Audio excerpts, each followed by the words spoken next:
ஒரு டெக்ஸ்டைல் கடைக்கு போனீங்கன்னா அங்கே இருக்கக்கூடிய கட்சி வேட்டியெல்லாம் எண்ணிங்கன்னா அதை விட அதிகமான எண்ணிக்கையில் பல கட்சிகளினுடைய கட்சி வேட்டியை வீட்டு அலமாரில் வச்சிருக்கக்கூடிய சிடிஆர் நிர்மல்குமாருக்கு இருப்பதுக்கு பேர் தான் தகுதியா? நான் கரண்ட்டுக்காக பிச்சை எடுக்கிறேன், என்ன வேலைக்காகவும் சோத்துக்காகவும் பிச்சை எடுக்க விட்டுறாதீங்க அப்படின்ட்டு கதறக்கூடிய ஒரு காட்சியை நாம் பார்த்துட்டு இருக்கிறோம்.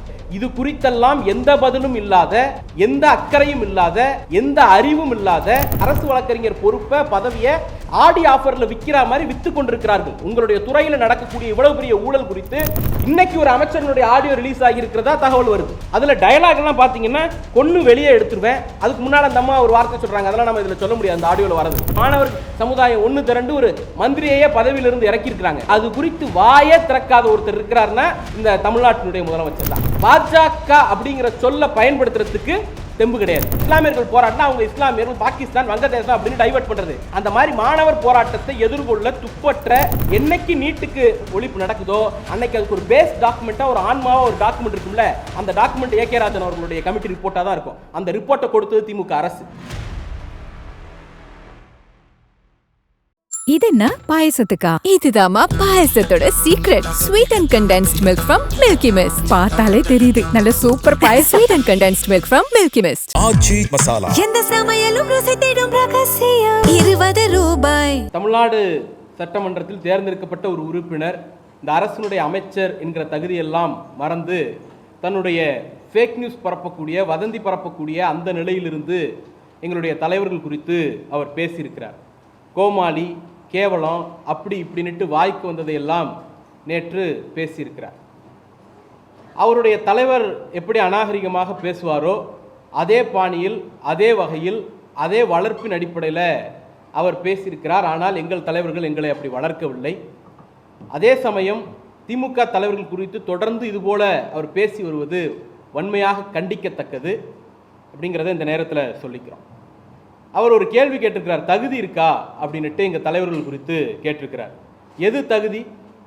ஒரு டெக்ஸ்டைல் கடைக்கு போனீங்கன்னா அங்கே இருக்கக்கூடிய கட்சி வேட்டியெல்லாம் எண்ணிங்கன்னா அதை விட அதிகமான எண்ணிக்கையில் பல கட்சிகளினுடைய கட்சி வேட்டியை வீட்டு அலமாரில் வச்சிருக்கக்கூடிய சிடிஆர் நிர்மல்குமாருக்கு இருப்பதுக்கு பேர் தான் தகுதியா? அதாவது அவர் பரப்பின வதந்தி எத்தனை அப்படிங்கிறத சென்செக்ஸ் எடுக்கலாம். அவர் போயிட்டு வந்த கட்சி எத்தனை அப்படிங்கிறத கையால் எண்ண முடியாது, சென்செக்ஸ் எடுக்கணும். அந்த அளவிற்கு வதந்தி பரப்புவதையும் கட்சி மாறுவதையும் மட்டுமே தொழிலாக வைத்திருக்கக்கூடிய சிடிஆர் நிர்மல்குமாருக்கு இருக்கிறதுக்கு பேர் தான் தகுதியா? ஒன்றும் வேண்டாம், அட்மினிஸ்ட்ரேஷனுக்கு வாங்க. அவருடைய கட்டுப்பாட்டில் 2 துறை இருக்கிறது. ஒன்று மின்சாரத்துறை, இன்னொன்று சட்டத்துறை. மின்சாரத்துறையில் தினசரி மின்வெட்டு அப்படின்ட்டு தமிழ்நாடு முழுக்க போராட்டங்கள் நடக்காத நாளே இல்லைங்கிற அளவிற்கு இரவில் மக்கள் வீதியில் எங்களுக்கு கரண்ட்டு கொடுங்க அப்படின்னு நடுரோட்டில் நின்று கதறி கொண்டிருக்கிறார்கள். ஒரு அம்மா, நான் குடிசை வீட்டில் இருக்கேன், வீட்டில் ஃப்ரிட்ஜு கிடையாது, ஏசி கிடையாது, ஒன்றும் கிடையாது, ஆயிரக்கணக்கில் கரண்ட் பில் வந்திருக்கு அப்படின்ட்டு இபி ஆஃபீஸ் வாசலில் நின்று கதற வீடியோவை எல்லாரும் பார்த்துருக்குறோம். இன்னைக்கு ஒரு அம்மா என்னுடைய வேலையை கம்ப்யூட்டரையும் கரண்ட்டையும் நம்பி தான் இருக்குது, நீங்கள் கம்ப்யூட்டருக்கும் கரண்ட்டுக்கும் ஒழுங்காக கொடுக்காதனால இபி பிரச்சனைனால என் வேலை போயிடும் போல இருக்கு, நான் கரண்ட்டுக்காக பிச்சை எடுக்கிறேன், என்ன வேலைக்காகவும் சோத்துக்காகவும் பிச்சை எடுக்க விட்டுறாதீங்க அப்படின்ட்டு கதறக்கூடிய ஒரு காட்சியை நாம் பார்த்துட்டு இருக்கிறோம். தமிழ்நாடு முழுக்க மின்வெட்டால் மக்கள் அவதிப்படுறாங்க.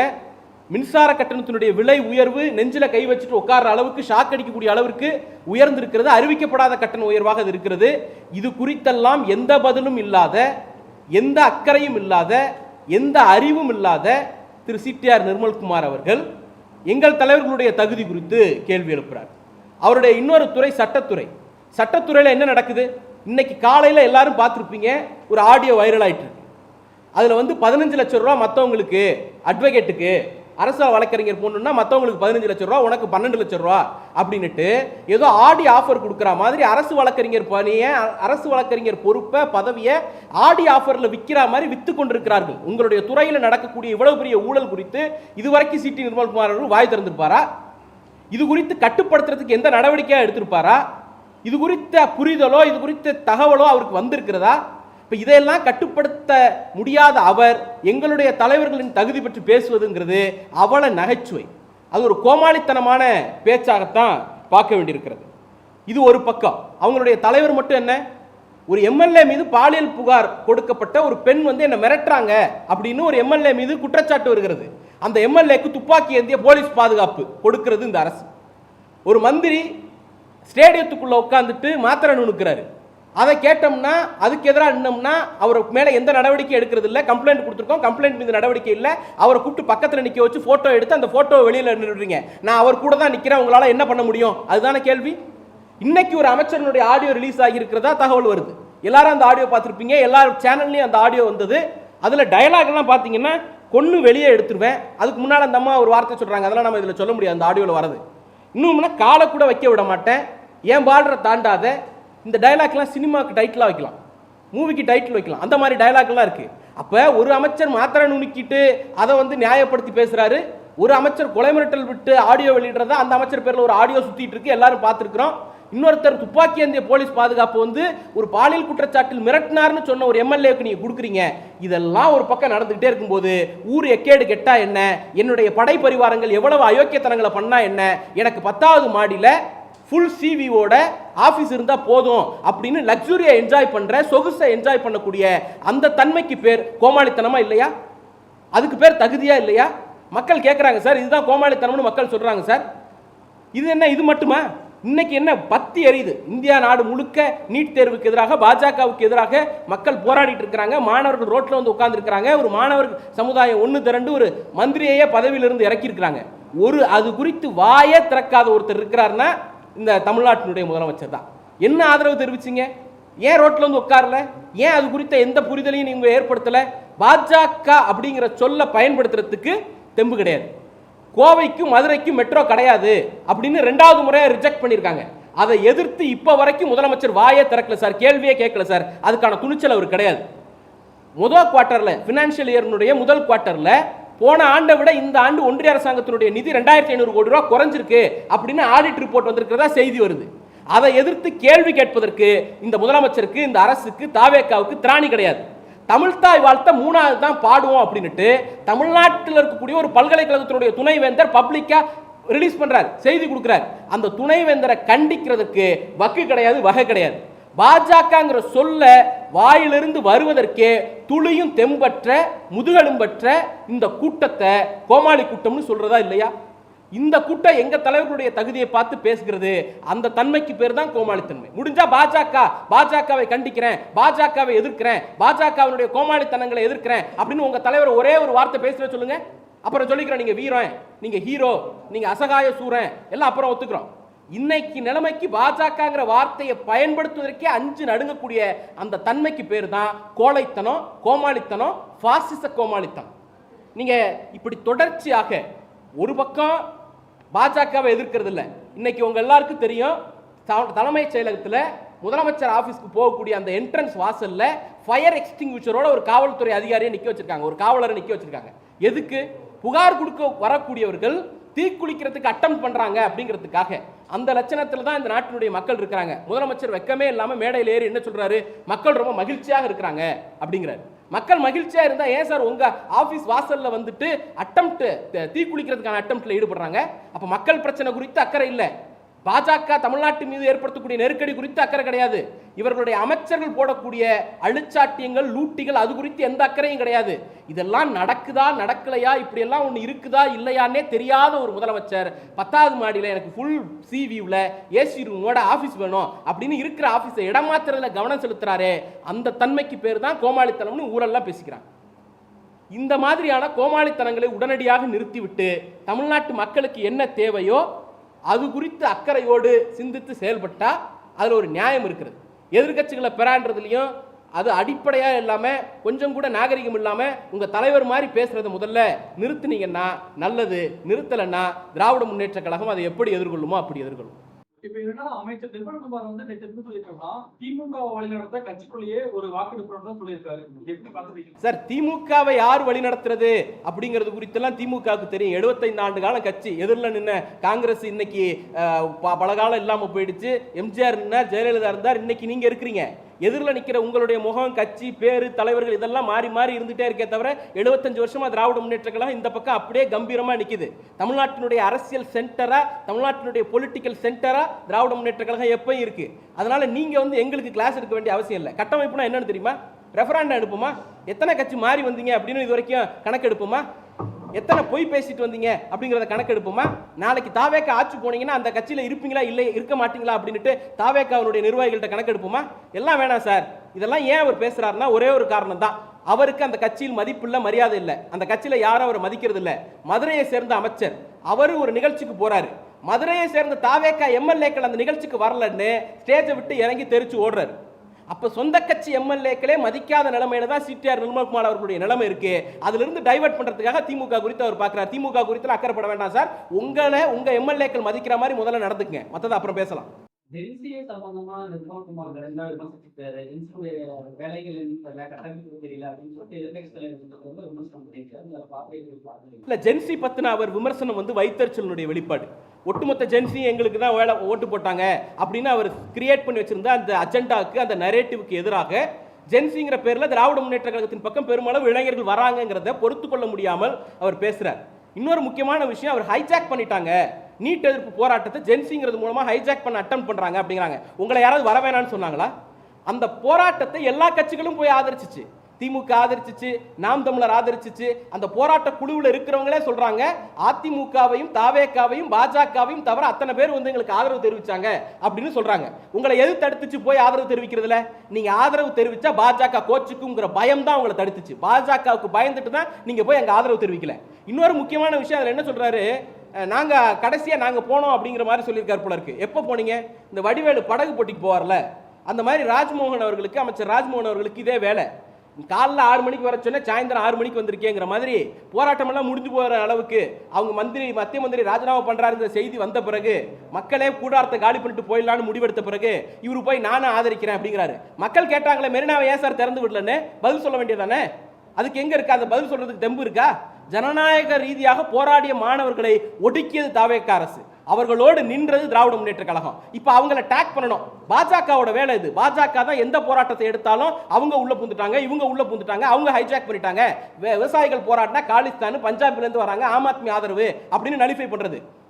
இஸ்லாமியர்கள் போராட்டினா அவங்க இஸ்லாமியர்கள் பாகிஸ்தான் வங்கதேசம் அப்படின்னு டைவர்ட் பண்றது. அந்த மாதிரி மாணவர் போராட்டத்தை எதிர்கொள்ள துப்பற்ற இந்த தாவேக அரசு, திமுக உள்ள பூந்துருச்சு, ஜென்சி கைப்பற்றிட்டாங்க அப்படின்னு சொல்லி மடைமாற்றுகிற வேலையில ஈடுபடுறாங்க தவிர, அந்த மாணவர்கள் கேட்ட கேள்விக்கு இவங்கள்ட்ட பதில் இல்லை. ஏன் சார் ரோட்ல போன மாணவனை அடிச்சிங்க? ஏன் சார் மதுரையில காலேஜ் ரூம்ல கிளாஸ் ரூம்ல உட்கார்ந்து இருந்த ஒரு ஸ்டூடெண்ட் லீடரை பிரிவென்டிவ் அரெஸ்ட்னு தடுப்பு காவலில் வச்சிங்க? தமிழ்நாட்டோட வரலாற்றில் இதெல்லாம் நடந்ததே இல்லையே. சிபிஐ சொல்லியிருக்காங்க சார், நேம் டேக் இல்லாத போலீஸ் மாணவர்களை அரெஸ்ட் பண்ணாங்க அப்படின்னு சொல்லியிருக்காங்க. இதுக்கெல்லாம் பதில் சொல்லிடுங்க, அப்புறம் ஜென்சி பத்தி பேசலாம். இன்னொன்று, ஜென்சி 200 ரூபாய்க்கு வராங்க 300 ரூபாய்க்கு வராங்கன்னுட்டு பேசியிருக்காரு. அவங்க என்ன பிளாக்ல டிக்கெட் விற்றவங்களா? 200 ரூபா 300 ரூபாய்க்கு டிக்கெட் விற்கிற கதையெல்லாம் அவங்களுக்கு தெரியாது. அவெல்லாம் லட்சக்கணக்கில் ஆயிரக்கணக்கில் இன்ஜினியரா டாக்டரா சயின்டிஸ்டா வேலை பார்த்துட்டு இருக்கக்கூடியவர்கள். அவங்க பெரிய பெரிய ஃபிலிம்ல வேலை பார்த்துட்டு இருக்கக்கூடியவங்க. திராவிட இயக்கம், தமிழ்நாடு, திமுக அவங்க வாழ்க்கைக்கு ஏதோ உதவி பண்ணியிருக்குங்கிற அந்த நன்றி கடன் அடிப்படையில் வந்து போராட்டத்திலையும் திமுகவுக்கு ஆதரவாகவும் நிற்கிறாங்க. இந்த நன்றி உணர்ச்சியோடு வரக்கூடிய கூட்டம் உங்களுக்கு இல்லைங்கிற வைத்தறிச்சல்ல எங்க மீது அவதூறு பரப்புறதை வன்மையா கண்டிக்கிறோம். அதே போல இப்ப நீட்டு போராட்டம் நடந்த சமயத்துல திமுக வந்து நீட் தேர்வு தகுதி இல்ல, அவங்க 5 நீட்டுக்காக எது செஞ்சுட்டாங்க அப்படின்னு கேள்விகள் எழுப்புறாங்க. ஆளுங்கட்சி அவங்க கூட்டாளி இல்ல, ஒன்னே ஒண்ணுதான் சார், நீட்டுக்காக என்ன பண்ணோம், ரகசியம் என்னாச்சுலாம் கேட்கறாங்க. ரகசியம், நீட் ரகசியம் எங்கள்கிட்ட இருக்குங்கிறது ஒரு பொலிட்டிக்கல் ஸ்டேட்மெண்ட். அதிமுகவால நீட்டை ஒழிக்க முடியல, அதுல இருந்து விலக்கு பெற முடியல அப்படின்னு சொல்ல போது, உங்கள்கிட்ட வழி இருந்தா சொல்லுங்கன்னு அதிமுக தலைவர்கள் பப்ளிக்ல பிரஸ்ல கேட்ட போது, எங்கள்கிட்ட ஆட்சி அதிகாரத்தை கொடுங்க, எங்கள்கிட்ட அந்த ரகசியம் இருக்குன்னு சொன்னாங்க. என்ன ரகசியம்? கத்தி எடுத்து போய் சண்டை போட முடியுமா? போர் தொடுக்க முடியுமா? சட்ட ரீதியாக என்ன வாய்ப்பு இருக்கோ அந்த வாய்ப்பை பயன்படுத்தணும். கட்சியாகவும் திமுக ஆக்ட் பண்ணி இருக்கிறது, சட்டமன்றத்திலையும் மக்கள் மன்றத்திலையும் அரசாகவும் திமுக நடவடிக்கை எடுத்திருக்கிறது. இதுவரைக்கும் யாரும் நடவடிக்கை எடுக்காது ஏகே ராஜன் கமிட்டி. என்னைக்கு நீட்டுக்கு ஒழிப்பு நடக்குதோ அன்னைக்கு அதுக்கு ஒரு பேஸ் டாக்குமெண்டா, ஒரு ஆன்மாவா ஒரு டாக்குமெண்ட் இருக்கும்ல, அந்த டாக்குமெண்ட் ஏகே ராஜன் அவர்களுடைய கமிட்டி ரிப்போர்ட்டா தான் இருக்கும். அந்த ரிப்போர்ட்டை கொடுத்தது திமுக அரசு. தமிழ்நாடு சட்டமன்றத்தில் 2 முறை தீர்மானம் நிறைவேற்றி அனுப்பணும். ஆளுநர் அதை நடவடிக்கை எடுக்கலன்னா ஆளுநரை வந்து நீதிமன்றத்துக்கு எடுத்தோம். நீதிமன்றத்தில் வழக்கு நடத்தணும், நாடாளுமன்றத்தில் பேசணும், தமிழ்நாடு சட்டமன்றத்தில் தீர்மானம் போட்டு அனுப்பணும், கமிட்டி போட்டோம். இதெல்லாம் அரசா பண்ணது. கட்சியாக என்ன பண்ணோம்? கட்சியாக தமிழ்நாடு முழுக்க போராட்டம் நடத்தியிருக்கிறோம், ஆர்ப்பாட்டம் நடத்தியிருக்கிறோம், கையெழுத்து இயக்கம் நடத்தியிருக்கிறோம், உண்ணாவிரதம் இருந்திருக்கிறோம். எங்களுடைய இளந்தலைவர், இளைஞரணி செயலாளர் உண்ணாவிரதத்தில் வந்து உட்கார்ந்துட்டு பேசின பேச்சு இன்னைக்கு இருக்கு. அமைச்சர் பதவி போயிடும்னு சொன்னாங்க. அமைச்சர் பதவி போனாலும் பரவாயில்ல, நான் நீட்டுக்காக போராடணும்னு ரோட்ல வந்தாரு. அன்னைக்கு நீங்க என்ன பண்ணிட்டு இருந்தீங்க? படத்தினுடைய பிளாக் ஆஃப் படத்தினுடைய ஆபீஸ் வசூல் எவ்வளோ, படத்தினுடைய டிக்கெட் எவ்வளோ பிளாக் டிக்கெட் போச்சு அப்படின்னு இது பண்ணிட்டு இருந்தீங்க. உங்களுடைய வருமான வரி வழக்கை எப்படி எதிர்கொள்ளலாம்னு அன்னைக்கு நீங்க யோசிச்சுட்டு இருந்தீங்க. அன்னைக்கு நீங்க யோசிச்சுட்டு இருந்த காலகட்டத்தில் திமுக தான் மக்களுக்காக ரோட்லையும் சட்டமன்றத்திலையும் நாடாளுமன்றத்திலையும் நீதிமன்றத்திலையும் போராடினுச்சு. உங்களுடைய எஜமானனாக இருக்கக்கூடிய பிஜேபி நெருக்கடினால தான் அந்த விளக்க பெற முடியல. இன்னைக்கு பெற்றுட்டு வாங்கல. நீங்க தானே சொல்றீங்க. நாங்க அதுல சிடி நிர்மல்குமார் அவர்கள் ஒரு வார்த்தை சொல்றாரு, நாளைக்கு ஒரு வாய்ப்பு வருமானால், காலம் கனியுமானால் நாங்கள் குரல் கொடுப்போம். அப்ப அந்த வாய்ப்பை ஏற்படுத்துறதுக்கு வக்கு உங்களுக்கு இல்ல, அதுக்கான எபிலிட்டி உங்களுக்கு இல்ல. வரும்பொழுது நாங்க குரல் கொடுப்போம், கிரெடிட் எடுத்துப்போம். அதுதானே. கிரெடிட்டை திருடுறது மட்டும்தான் வேலையா வச்சிருக்கீங்க. வேற என்ன வேலை? ஏற்கனவே அமல்ல இருக்கிறத அமல்படுத்துற மாதிரி இதுல இவர் வேற கல்வி அமைச்சர் ராஜ்மோகன் வேற சொல்றாரு, ஏற்கனவே கல்வி ஒத்திசைவு பட்டியலில் தான் இருக்கு, குறைந்தபட்சம் ஒத்திசைவு பட்டியலுக்காவது கல்வியை கொண்டு வரணும். ஆனால் ஏற்கனவே ஒத்திசைவு பட்டியலில் தானே இருக்கு. இல்ல தம்பி, ஏற்கனவே அமல்ல இருக்கிறத அமல்படுத்துறதா நாங்கள் ஸ்பெஷலிஸ்ட் அப்படிங்கிற இந்த மாதிரியான கேலி குத்துகள் எல்லாம் பண்ணிட்டு எங்கள் தலைவர்கள் குறித்து தகுதி குறித்து கேள்வி எழுப்புவதற்கு தாவேக்க கோமாளி கூட்டத்திற்கு, பாசிச கோமாளி கூட்டத்திற்கு துளியும் அருகதையோ தகுதியோ இல்லை. சார், அமைச்சர் மரியன்சம் இப்ப சொல்லியிருக்காரு. என்ன சொல்றாருன்னா, நாங்க இப்போ ஒரு அறிக்கை வெளியிட போறோம், வடக்கு சட்டமன்றத்துல ஊழல் பட்டியல் வெளியிட போறோம் அப்படின்னு சொல்லியிருக்காரு. ஏன்னா பார்ட்டி பங்கு அப்படின்னு சொல்லும்போது அமைச்சர் எல்லாம் இப்ப சேகர் பாபு என்னன்னு கேட்டு தெரியாத மாதிரி போனாங்கல்ல, நாங்க வெளியிட போறோம் அப்ப தெரியும் என்னன்னு சொல்லியிருக்காரு. இல்ல, ஒரே ஒரு விஷயம் தான் மேடம். அதாவது நாங்கள் அறிக்கை வெளியிட போகிறோம், ஏற்கனவே ஒரு அறிக்கை வெளியிட்டார், அந்த அறிக்கை எந்த லட்சணத்தில் இருந்துச்சு அப்படின்னு தெரியும். அந்த அறிக்கையில் ஏற்கனவே வெளியிட்ட அறிக்கையில் அரசு ஊழியர்களுக்கு கொடுத்த அந்த டேப்ஸை கிரிட்டிசைஸ் பண்ணி எலிமெண்ட் இருக்குது. ஏற்கனவே வெளியிட்ட அறிக்கைங்கிறது பட்ஜெட்டில் போடப்பட்ட தகவல்களை எடுத்து திருப்பி வெட்டி ஒட்டி இது பண்ணார். அதை படிக்கிறதுக்கு என்ன பாடுபட்டார், தமிழை என்ன கொள்ளோன்னு கொண்டாருன்னு தெரியும். இந்த அடுத்த அறிக்கை ஒன்று வெளியிடுறாருன்னு சொல்கிறீங்கல்ல, அந்த அறிக்கைக்கு முன்னாடியாவது ஒரு தமிழ் டியூஷன் போயிட்டு அப்புறம் அந்த அறிக்கை வெளியிட சொல்லுங்கள். என்ன விஷயம் அப்படின்னா, அறிக்கை யார் வேணாலும் வெளியிடலாம். திராவிட முன்னேற்ற கழகம் கடந்த காலங்களில் அதிமுக முன்னாள் அமைச்சர்கள் மேலே, அதிமுகவுடைய சிஎம்ஆர் இருந்த அம்மையார் ஜெயலலிதா மேலே பல்வேறு வழக்குகளை போட்டு நிரூபித்து காட்டியிருக்கோம். திமுக மீது அப்படி உங்களுக்கு ஒரு எபிலிட்டி இருக்குன்னா நீங்கள் வழக்கு போட்டு நிரூபித்து காட்டணும். சும்மா அதிகாரத்தில் உட்காந்துட்டதுனாலே வழக்கு போடுறது ஒரு விஷயம் ஆகிடும். இல்லை, அண்ணாமலை கூட தான் டிஎம்கே ஃபைல்ஸ்னுட்டு ஒரு பெட்டியை தூக்கிட்டு போனார். அது என்ன ஆச்சுங்கிற நிலைமை எல்லாருக்கும் தெரியும். அதனால டயலாக் யார் வேணாலும் பேசலாம், அறிக்கை யார் வேணாலும் கொடுக்கலாம், நீதிமன்றத்தில் நிரூபிக்கக்கூடிய எபிலிட்டி இருக்கணும். இவங்க போடுற அவதூறு வழக்கிலேயே நீதிமன்றத்தில் குட்டு வாங்குறாங்க. வினோத் சூர்யா என்கிற இளைஞர் மீது இவர் போட்ட அவதூறு வழக்கு, ஊழல் பத்தி பேசுறாங்கல்ல, 100 கோடி ரூபாய் ப்ராப்பர்ட்டி 2 கோடி ரூபாய்க்கு வித்த அந்த விஷயத்துல இது வரைக்கும் எத்தனை பேரை கைது பண்ணிருக்கீங்க? வித்தவரை கைது பண்ணிருக்கீங்களா? வாங்கினவரை கைது பண்ணிருக்கீங்களா? பத்திரம் பண்ணி கொடுத்தவரை கைது பண்ணிருக்கீங்களா? ரெஜிஸ்ட்ரேஷன் பண்ணவரை கைது பண்ணிருக்கீங்களா? டிரான்ஸ்ஃபர் போட்ட அதிகாரியை கைது பண்ணிருக்கீங்களா? அங்க இருந்து லெட்டர் எழுதின ஹெச்ஆர்என்சி ஆஃபீஸரை கைது பண்ணிருக்கீங்களா? மேல ஹெச்ஆர்என்சி ஆஃபீஸருக்கு டிரான்ஸ்ஃபர் போட்ட அதிகாரியை கைது பண்ணிருக்கீங்களா? யார் ஒருத்தரையும் கைது பண்ணல. மாற யாரை கைது பண்ணீங்க? அதுல ஊழல் இருக்கான்னு கேள்வி எழுப்பின ஒரு சாதாரண இளைஞரை தூக்கி 15 நாள் ரிமாண்ட் பண்றீங்க. அவனுடைய ஜாமீன் மனுவில் நீதிபதி உங்களை லெஃப்ட் அண்ட் ரைட் வாங்குறாரு. அரசாங்கத்துக்கு சகிப்புத்தன்மை இருக்கணும். 19(1) ஆர்டிகல் 19(1) 19(2) இருக்கக்கூடிய இது பேச்சுரிமைக்கு எதிராக நீங்க நடக்காதீங்க. அரசையோ அமைச்சரையோ விமர்சிப்பது தேசத்திற்கு எதிரான குற்றமோ பொது அமைதிக்கு எதிரான குற்றமோ இல்ல. ஜனநாயகத்தில் முரண்பட்ட குரலை மதிக்க கத்துக்கங்கன்னு நீதிபதி கிளாஸ் எடுத்திருக்கிறாரு. கூச்சம் இருந்துச்சுன்னா அந்த வழக்கை வாபஸ் வாங்கிருக்கணும். கொஞ்சம் கூட கூச்சம் இல்லாத அரசு அந்த வழக்கை நடத்திட்டு இருக்கு. இப்போ அதே கதையா தான் இதுவும் முடியும். சட்டத்துறை ஒரு மிக முக்கியமான துறை. தமிழ்நாடு அரசு பல வழக்குகளை நம்ம பேசிட்டு இருக்கோம். காவிரி நதிநீர் இருக்கு. அது கடந்த அரசு பல சட்ட மசோதாக்களை நிறைவேற்றலாம் வழக்குகளான்னு போயிருக்கோம். உயர்கல்வி நிதி கொடுக்கல, நீதிமன்றம் போயிருந்தோம். பல பிரச்சனை விஷயங்கள் இருக்கும்போது சட்டத்துறையை கையில் வச்சிருக்கக்கூடிய நிர்மல்குமாருடைய செயல்பாடுகள் எப்படி பாக்குறீங்க? இல்லை, அதான் சொன்னேன் சார், அவர் துறையில் ஒவ்வொரு நாளும் ஒரு ஆடியோ வருது, ஒவ்வொரு நாளும் ஒரு வீடியோ வருது, ஒவ்வொரு நாளும் ஒரு புகார் வருது. ஒரு அம்மா புகார் கொடுக்குறாங்க, அந்த அம்மாவை தூக்கி அடிக்கிறாங்க கட்சியை விட்டு. ஊழல் நடக்கிறதா? நான் ஆடி ஆஃபரில் அரசு வழக்கறிஞர் பதவி விற்கிறாங்களாங்கிற டவுட் வருது நமக்கு. 15 லட்சம் மற்றவங்களுக்கு, உனக்குன்னா 12 லட்சம் ரூபாங்கிற ஆடியோ வந்திருக்கு. இப்போ இந்த கதையெல்லாம் எடுத்து பார்த்தோம்னா தொடர்ச்சியாக நீதிமன்றங்களில் இந்த அரசு தோத்துட்டு இருக்கு. ஆட்சிக்கு 60 நாளில் பெனால்ட்டி வாங்குறாங்க. ஒழுங்கா அப்பாயின்மெண்ட் போடல, ஜிஓ போடல, வழக்கறிஞர் இது அப்பியர் ஆகல அப்படின்ட்டு நீதிமன்றத்தில் 60 நாளுக்குள்ள பெனால்ட்டி வாங்கக்கூடிய அளவிற்கு ஒரு மகா மட்டமான நிர்வாகத்தை நடத்திக்கிட்டு அவருக்கு தோன்றதான் ஒண்ணு தான், அவருடைய உள்ளார்ந்து இருக்கக்கூடிய அந்த RSS அஜெண்டாவை எங்க மேல திணிக்கணும். வன்மத்தோடு திரிகிறார். அதாவது எங்கள் இளம் தலைவர் மீது RSSக்கு என்ன வன்மம் இருக்கோ அந்த வன்மம் இவருடைய நிர்மல்குமார் வாயிலாக வெளிப்படுது. அவர் இந்த நாட்டில் சனாதன ஒழிப்பு பேசினார். இவர் மாதிரி மன்னிப்பு கேட்டுட்டு வரல. ஒரு வழக்கில் நான் இனிமேல் பேச மாட்டேன் அப்படின்னு அஃபிடவிட் தாக்கல் பண்ணல 2022. அவர் நான் பேசினேன் ஆமா அப்படின்னு உறுதியோடு நின்னார். ராமர் கோயில் கட்டுற விவகாரத்திலையும் இடபிள்யூஎஸ் விவகாரத்திலையும் உச்சநீதிமன்றமே சொன்னாலும் நீதியின் பக்கம் நிற்பேன் அப்படின்னு உறுதியோடு நின்ன ஒரே தலைவர் எங்களுடைய இளம் தலைவர் தான். இதெல்லாம் RSSக்கு உறுத்துது, அதனால சிடி நிர்மல்குமாருக்கும் உறுத்துது. RSSோட வாய்ஸா அவர் இங்கே பேசிட்டு இருக்கிறார், பேச தாவேக்க அனுமதிக்குது. அப்ப தன்னுடைய அமைச்சர் என்ன பேசுறார், தன்னுடைய அமைச்சரவையில் என்ன நடக்குது, தன்னுடைய இதுல என்ன நடக்குது? ஒண்ணும் இல்ல. காவிரி விவகாரத்துல முதலமைச்சர் கர்நாடகாவுக்கு போறாரா இல்லையா? உங்க யாருக்காவது தெரியுமா? எனக்கு தெரியுமா? ஒரு அமைச்சர் என்ன சொல்றாரு? போறாருங்கிறாரு, விவசாயத்துறை அமைச்சர். இன்னொரு அமைச்சர் என்ன சொல்றாரு? அப்படி போற முடிவு இல்ல அப்படிங்கிறாரு. கேட்டா ஒரு கல்வி அமைச்சரா? அப்ப அமைச்சர்களுக்குள்ளேயே முரண்பட்ட தகவல். முதலமைச்சர் போறாரா இல்லையாங்கிறது. இந்த லட்சணத்துல ஆட்சி நடத்திட்டு எங்களை குறித்து பேசுறீங்களே, கொஞ்சமாவது வெக்கப்படுங்க சார் அப்படின்னு சொல்றோம். அதே மாதிரி தமிழ்நாடு அரசு வந்து நாங்க 72 டாஸ்மாக் முடிவுகள் சொன்னாங்க. அதுக்கு ஆர்டிஐ போன்ற சமயத்துல அரசு விளக்கம் கொடுக்காம நாங்க 38 மேலாளர் அட்டாசனம் அவங்க இல்ல, அதுல ஒரு சந்தேகம் இருக்கு. 717 கடையை மூடி இருக்கோம் அப்படின்னு இவங்க அறிவிச்சாங்க. தொடர்ச்சியாக பப்ளிக்லையும் அரசியல் கட்சிகளும் அந்த கடையினுடைய பட்டியலை கொடுங்கன்னு சொன்ன பிறகு பல நாட்களுக்கு பிறகு அமைச்சர் தன்னுடைய ட்விட்டர்ல அதை வெளியிட்டார். ஒரு பட்டியல்ங்கிற பேர்ல வெளியிட்டார். அதை ஏன் அரசு நிர்வாகம் அதிகாரப்பூர்வ செய்தி குறிப்பாகவோ அதிகாரப்பூர்வ ஜிஓவாகவோ அதிகாரப்பூர்வ வெப்சைட்லயோ வெளியிடல? உண்மையிலேயே அதை மூடி இருந்தா அந்த தகவலை இன்னைக்கு கொடுக்கறதுல என்ன உங்களுக்கு குறைவது? மாவட்டத்தினுடைய மேலாளர்கிட்ட இருக்கக்கூடிய ஒரு தகவல் மாநில மேலாளர்கிட்ட டாஸ்மாக் தலைமை நிர்வாகத்திட்ட இல்லைன்னு சொன்னீங்கன்னா அதை நம்புறதுக்கு இன்னைக்கு ஜனநாயகம் படம் சூப்பர் ஹிட்னு சொல்லிட்டு இருக்காங்க இல்ல, அந்த மாதிரி ரசிகர்கள் நாங்க இல்லை. ஒழுங்கா அரசு நிர்வாகத்தில் தலைமையில் இருக்கக்கூடிய தகவலை இருந்துச்சுன்னா எடுத்து கொடுக்குற வேலையை பாருங்க.